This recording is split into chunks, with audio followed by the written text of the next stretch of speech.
قديمة وهنا طاولة قديمة وهنا كرسي جالس يعني عليه وقاعد أذاكر كده بالليل ومعاه عيدان قصب قاعد أبص فيها. المهم نمت وأنا على ذلك، نمت والله الذي لا إله إلا هو ولعنة الله الكاذبين. رأيت النبي صلى الله عليه وسلم. هو ده سؤال جاي في السكة ده مش ده مرة واحدة. دي بالذات في دي جالسا على السرير هكذا. احكي لنا زي والله بالعمامة يا شيخ رجب أنا ما كنت لسه قرأت أوصاف النبي، بل بالعكس أقسم بالله أنا رأيته أعظم مما كنت أقرأ في الشمائل. المهم جلس كده بالقميص الأبيض وبالعمامة البيضاء وباللحية إلى آخره، وجلس كده على السرير وأنا جالس على كرسي. فأما نظري وقال لي من أنا؟ قلت له أنت محمد رسول الله. أنا ما كنتش عايز أقولها، حتى أخويا محمود قال لي دي مخبئات أعمال ما تذكرها يا شيخ محمد، وأنا كاتبها بالحرف الواحد أو البارحة أو الأمس. أقسم لك بالله يا أستاذ أحمد وأنا ما كنت مرغم على ذكرها أبدا، بس عشان بعض البسطاء اللي عندنا اللي بينجرفوا ورا القنوات اللي بيشوفوها دي ويصدقوها إن دي إساءة.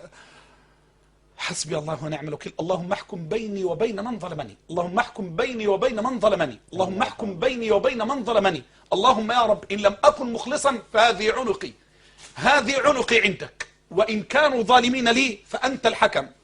أقسم بالله نمت فرأيت النبي صلى الله عليه وسلم أقسم بالله مغلظا ذلك. أعلنت من قبل وأعوذ بالله يعني أنها تذكر 47 مرة كنت رأيت النبي، الآن العدد الحين 53 مرة. أقسم لك بالله لو رأيت النبي صلى الله عليه وسلم بوجهه بسمته مناما لحرك الحجر ولا آمن. دي كانت أول خطوة. أنا بقول لك يعني الأمر سبحان الله، والله الذي لا إله إلا هو ولعنة الله الكاذبين. رأيته في الليلة هذه مرتين.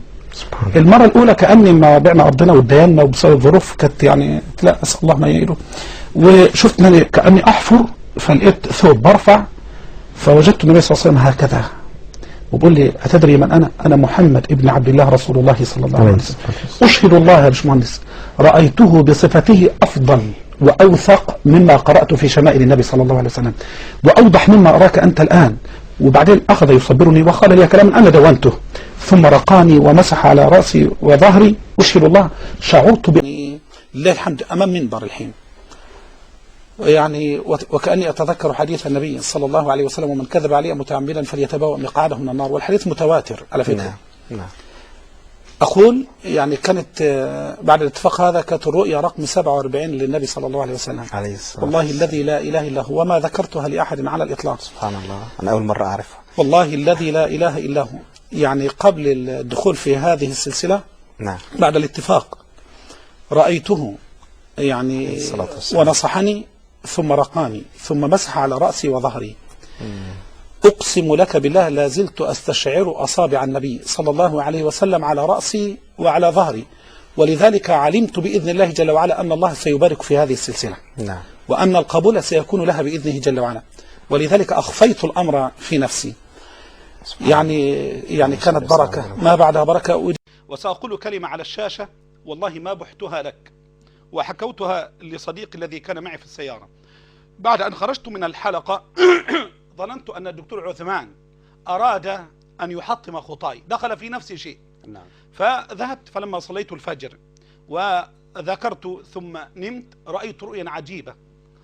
رأيت أني في بيتي يعني في داري في القرية أساسا وليس في المدينة، ورأيتني يعني مع أبي بكر وعمر في وسط الدار وبث في روعي وقيل هذا أبو بكر هذا عمر، فكنت أحمل أوراقا وكأنها أوراق الحلقة، فقلت هذا والله جهدي وأتمنى أن أفعل أكثر من ذلك.